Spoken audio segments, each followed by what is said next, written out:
Summer 1843. A 51-year-old German man is traveling through the Caucasus. August von Haxthausen, agricultural scientist, economist, lawyer, writer, and most relevant to our story, a collector of folklore.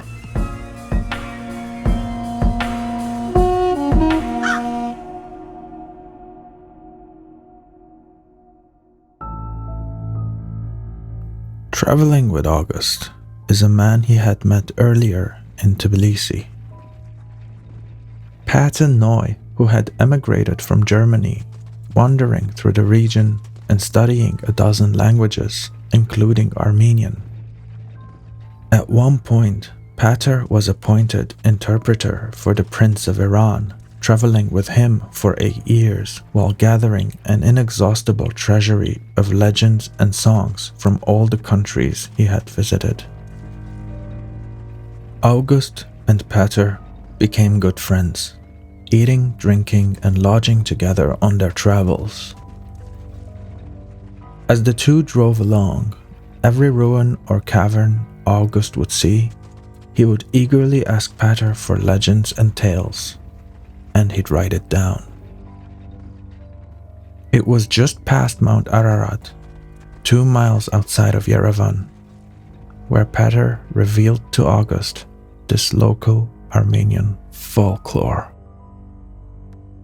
There once dwelt in a cavern in Armenia a vampire, Dakhanavar, who could not endure anyone to penetrate into these mountains or count their valleys, fearing that a thorough knowledge of the landscape would reveal all of its secret hiding places. Everyone who attempted this had in the night their blood sucked by the monster from the soles of their feet until they died. Dakhanavar was at last outwitted by 2 cunning fellows.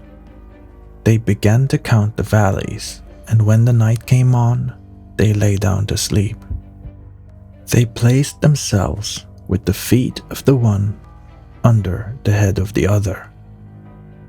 In the night, the monster came. He felt one end as usual and found a head. Then he felt the other end. Head also. "Well," he cried, "I have gone through the whole 366 valleys of these mountains and have sucked the blood of people without end, but never yet did I find anyone with 2 heads and no feet." He ran away and was never seen in Armenia again. But since then, the people have known that the mountain of Ararat has 366 valleys.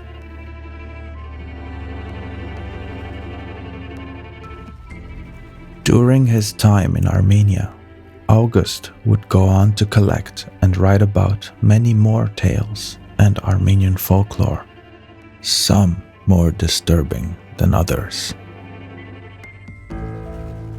One night, a spirit visited a woman and brought her the skin of a wolf.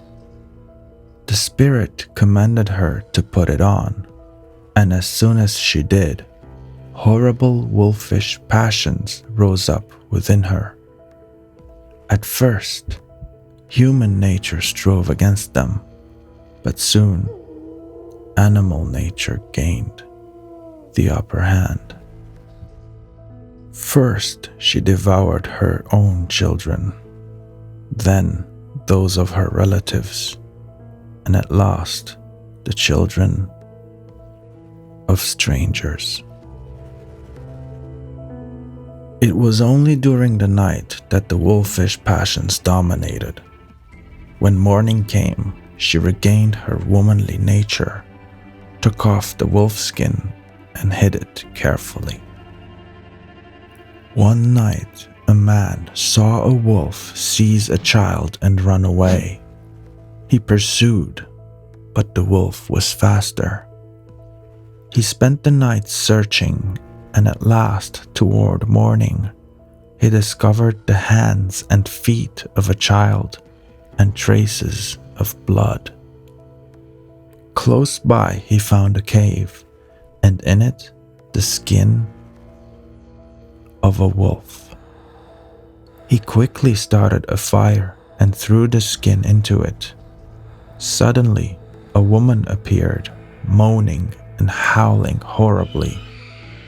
She ran around the fire, endeavoring to drag out the burning skin, but couldn't. Slowly, the fire consumed the skin, and once it was gone, the woman vanished in smoke.